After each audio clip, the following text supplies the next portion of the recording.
Act 3, Scene 1, Leonato's garden. Hero, Margaret, and Ursula confer. Good Margaret, run thee to the parlor. There shalt thou find my cousin Beatrice, whisper in her ear and tell her I and Ursula walk in the orchard, and our whole discourse is all of her. Say that thou overheardest us, and bid her steal into the pleached bower. There she will hide her to listen our purpose. This is thy office. I'll make her come, I warrant you, presently. Margaret runs off. Now, Ursula, when Beatrice doth come, our talk must only be of Benedick. When I do name him, let it be thy part to praise him more than ever man did merit. My talk to thee must be how Benedick is sick in love with Beatrice. Enter Beatrice, sneaking through the shrubbery. Beatrice hides behind something on screen. Ducks she can barely see. Now begin. For look where Beatrice, like a lapwig, runs close by the ground to hear our conference. But are you sure that Benedick loves Beatrice so entirely? So says the prince and my new trothed lord. And did they bid you tell her of it, madam? They did entreat me to acquaint her of it, but I persuaded them, if they loved Benedick, to wish him wrestle with affection, and never to let Beatrice know of it. Why did you so? Doth not the gentleman deserve as full of fortunate a bed as ever Beatrice shall couch upon? Oh, God of love, I know he doth deserve as much as may be yielded to a man, but nature never framed a woman's heart of prouder stuff than that of Beatrice. She cannot love, nor take no shape, nor project of affection. She is so self-endeared. Sure, I think so, and therefore certainly it were not good she knew his love, lest she make sport of it. Why, you speak the truth. I never yet saw man, how wise, how noble, young, how rarely featured, but she would spell him backward. If fair face, she would swear the gentleman should be her sister, so she turns every man the wrong side out, and never gives to truth and virtue, which simpleness and merit purchaseth. Sure, such carping is not commendable. No, not to be so odd, and from all fashions as Beatrice is not to be commendable. But who dare tell her so? If I should speak, she would mock me into air. Oh, she would laugh me out of myself, press me to death with wit. Therefore let Benedick, like covered fire, consume away in sighs, waste inwardly. It were a better death than die with mocks, which is as bad as die with tickling. Yet tell her of it. Hear what she will say. No, rather I will go to Benedick and counsel him to fight against his passion. And truly, I'll devise some honest slanders to stain my cousin with. Oh, do not do your cousin such a wrong. She cannot be so much without true judgment as to refuse so rare a gentleman as Signor Benedick. He is the only man of Italy, always accepted by my dear Claudio. His excellence did earn it ere he had it. When are you married, madam? Why, every day. Tomorrow. Come, go in. I'll show thee some attires, and have thy counsel, which is the best to furnish me tomorrow. She's limed, I warrant you. We've caught her, madam. If it proves so, then loving goes by hap. Some Cupid kills with arrows, some with traps. Hero and Ursula escape into the garden, giggling. What fire is in mine ears?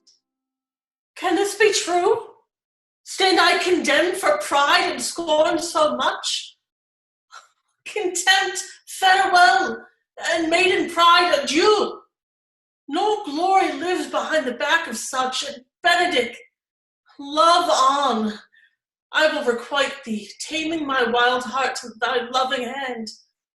If thou dost love, my kindness shall incite thee to bind our loves up in a holy band. For others say thou dost deserve, and I believe it better than reporting thee.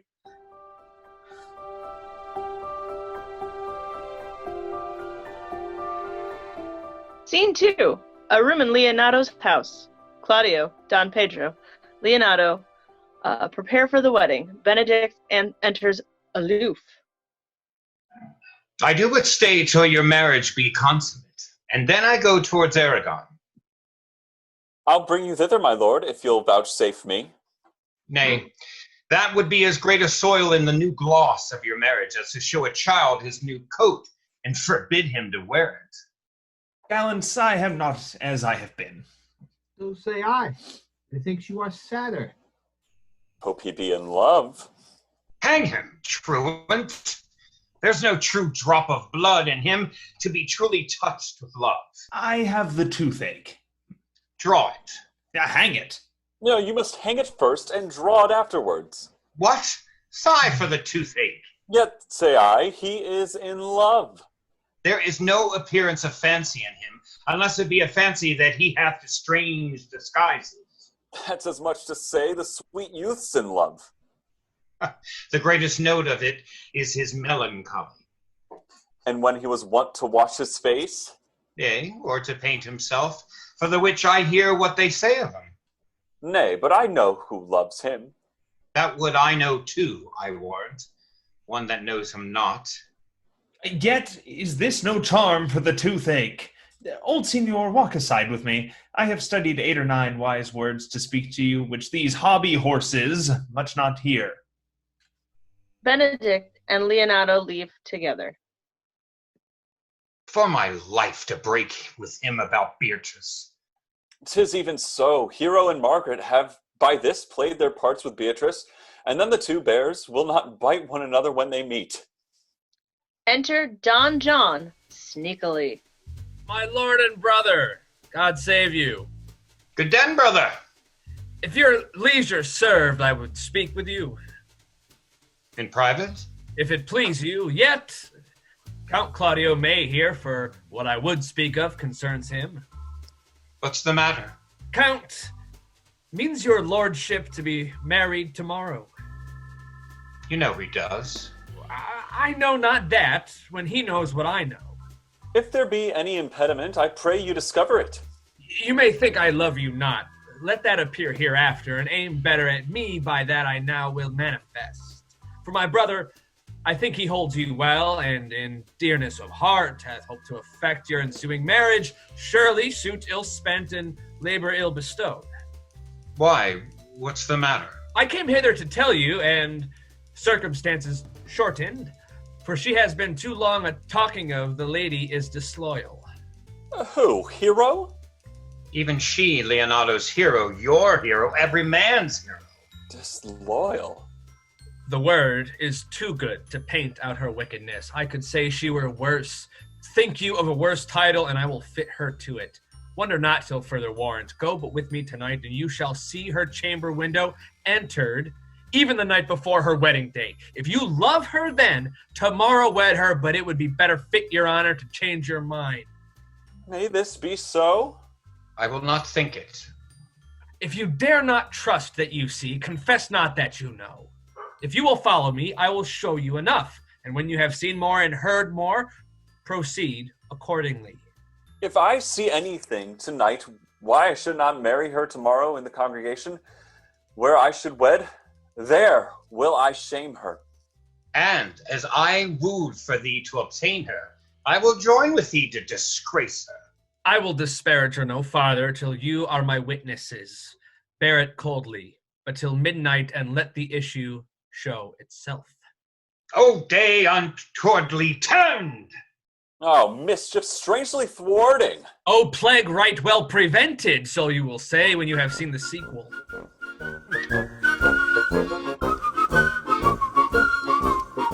A street. Night. Dogberry and Verges meet with the 3 night watchmen. Are you good men and true?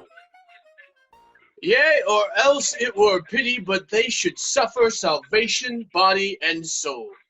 Nay, that were a punishment too good for them, if they should have any allegiance in them being chosen for the prince's watch. Well, give them their charge, a neighbor Dogberry.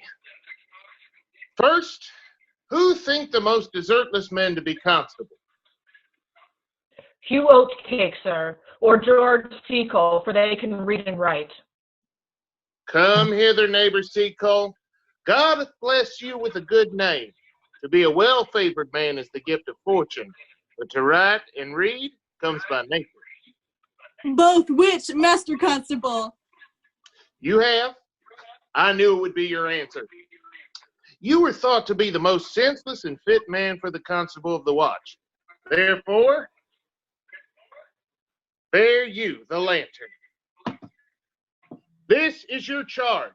You shall comprehend all Bagram men. You are to bid any man stand in the prince's name. How if a will not stand? Why then, take no note of him, but let him go, and presently call the rest of the watch together, and thank God you are rid of a knave. If he will not stand when he is bidden, he is none of the prince's subjects.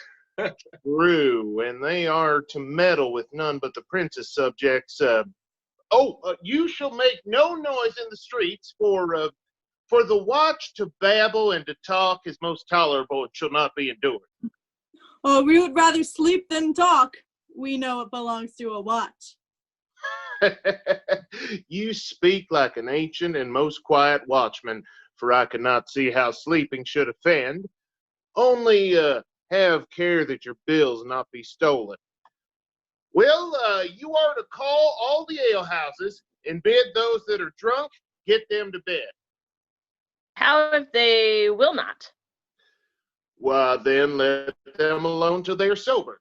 If they make you not then the better answer, you may say they are not the men you took them for. Well, sir. If you meet a thief, you may suspect him by virtue of your office to be no true man. And for such a kind of man, the less you meddle or make with them, while the more is for your honesty. If we know him to be a thief, shall we not lay hands on him? Truly by your office you may. But I think they that touch pitch will be defiled. The more peaceable way for you, if you do take a thief, is to let him show himself what he is and steal out of your company. You've always been called a merciful man, partner. This is the end of the charge. You, constable, are to present the prince's own person. If you meet the prince at night, you may stay him. Nay, by Our Lady, that I think I cannot. 5 shillings to 1 on it to any man that knows the statutes, you may stay him. Oh, Mary, not without the prince be willing, for indeed the watch ought to not offend no man, and it is an offense to stay a man against his will. By Our Lady, I think it be so. Well, masters, good night, and there be any chances, any matter of weight chances, call me up. Keep your fellows' counsels and your own. Good night. Come, neighbor. Well, masters, hear our charge. Let us go sit here upon the church bench until 2, and then all to bed. One more word, honest neighbors. I pray you watch about Signor Leonato's door, for the wedding being tomorrow, there's a great coil tonight. Adieu. Be vigilant, I beseech you. Dogberry and Verges exit into the night. Not long after, Borachio and Conrad entered the darkness trying to find each other. Whoa, Conrad. Peace or not? Conrad, I say. Here, man, I'm at thy elbow. Mass, and my elbow itched. Stand thee close, then, under this penthouse, for it drizzles rain. And I will, like a true drunkard, utter all to thee. Some treason, masters, yet stand close. Therefore know I have earned of Don John 1,000 ducats. Is it possible that any villainy should be so dear? Thou shouldst rather ask if it were possible any villainy should be so rich, for when rich villains have need of poor ones may make what price they will. I wonder at it. That shows thou art unconfirmed. Thou knowest that the fashion of a doublet or a hat or a cloak, nothing to a man. Yes, it is apparel. I mean, the fashion. Yes, the fashion is the fashion. I may as well say the fool's the fool. Does thou not hear somebody? No, 'twas the vane on a house. But art not thou thyself giddy with the fashion too, that thou hast shifted out of thy tale into telling me of the fashion? Not so, neither. But know that I have tonight wooed Margaret, the lady's hero's gentlewoman by the name of Hero. She leans me out at her mistress's chamber window, bids me 1,000 times good night. I tell this tale vilely. I should first tell thee how the prince Claudio and my master, planted and placed and possessed by my master Don John, saw afar off in this amiable encounter. And thought they Margaret was Hero? 2 of them did, the prince and Claudio, but the devil, my master, knew she was Margaret, and partly by its oaths, away when Claudio, enraged, swore he would meet her as he was appointed next morning at the temple, and there, before the whole congregation, shame her with what he saw o'ernight and send her home again without a husband. We charge you and the prince's name stand. Call up the Red Master Constable. We have recovered the most dangerous piece of lechery that ever was known in the Commonwealth. Masters! Never speak. We charge you, let us obey you to go with us. We're like to prove a goodly commodity being taken up these men's bills. A commodity in question, I warrant you. Come, we'll obey you.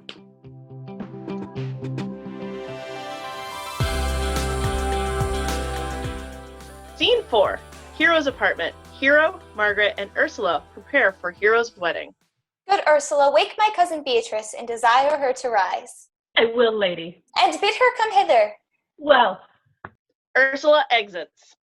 Troth, I think your other rabbito were better. Not pray thee, good Meg. I'll wear this. By my troths, not so good, and I warrant your cousin will say so. My cousin's a fool, and thou art another. I'll wear none but this. God give me joy to wear it, for my heart is exceeding heavy. 'Twill be heavier soon by the weight of a man. Fire upon thee! Art not ashamed? Of what, lady? Of speaking honorably? Is not marriage honorable in a beggar? Is not your lord honorable without marriage? Is there any harm in the heavier for a husband? None, I think. And it be the right husband and the right wife. Ask my Beatrice, my lady Beatrice, else. Here she comes. Good morrow, cuz. Suffering with the cold. Good morrow, cuz. Oh, good morrow, sweet Hero. Why, how now? Do you speak in the sick tune? I am out of all tune, methinks. 'Tis almost 5 o'clock, cousin. 'Tis time you were ready. By my troth, I am exceedingly ill. Hi-ho. For a hawk, a horse, or a husband? For the letter that begins them all, H. Well, there's no more sailing by the star. What means the foul trope? Nothing, but God send everyone their heart's desire. These gloves the Count sent me, they are an excellent perfume. I am stuffed, cousin. I cannot smell. Made and stuffed. There's goodly catching of cold. Oh, God help me. God help me. How long have you professed apprehension? Even since you left it. Doth not my wit become me rarely? It is not seen enough. You should wear it in your cap. Oh, by my troth, I am sick. Get you some of this distilled Cardus Benedictus, and lay it to your heart. It is the only thing for a qualm. There thou prickest her with a thistle. Benedictus? Why, Benedictus? You have some moral in this, Benedictus? Moral? No, by my troth, I have no moral meaning.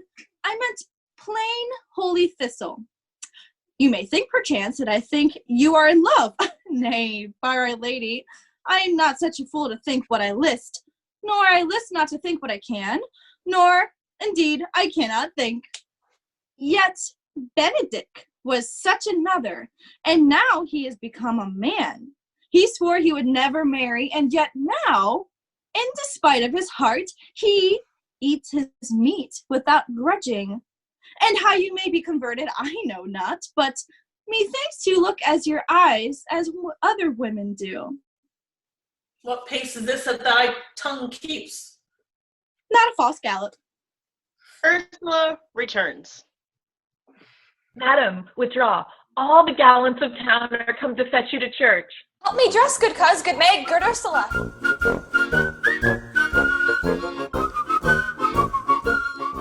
Scene 5. Another room in Leonato's house. Leonato, in a hurry, tries to get past Dogberry and Burgess. What would you with me, honest neighbor? Marry, sir, I would have some confidence with you that discerns you nearly.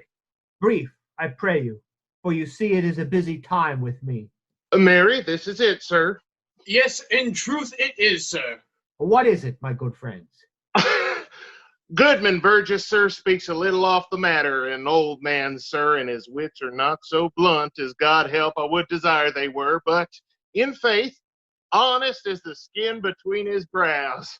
Yes, I thank thee, and thank God I am an honest man as any man living, that is an old man, and no honester than I. Comparisons are odorous, palabrous, neighbor Burgess. Neighbors, you are tedious.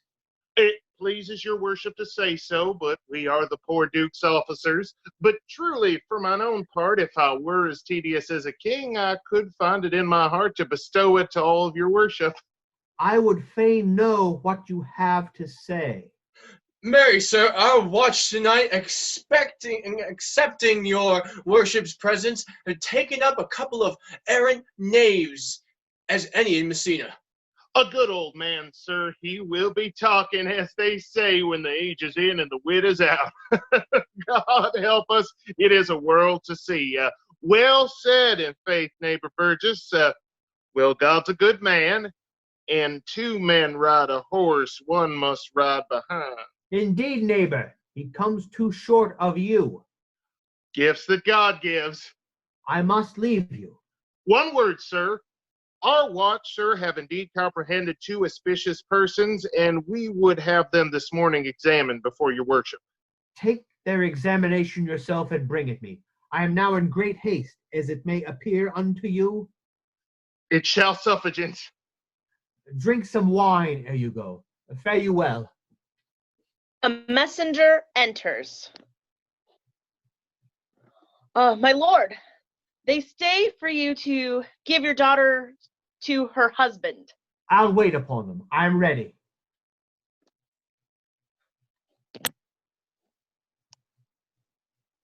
Leonato and the messenger exit together. Go, good partner, go. Get you to Francesco. Bid him bring his pen and his inkhorn to the jail. We are now to examination these men. And we must do it wisely. We will spare no wit, I warrant you. Here's that shall drive some of them to a non-com. Only get thee the learned writer to set down our excommunication and meet me at the jail.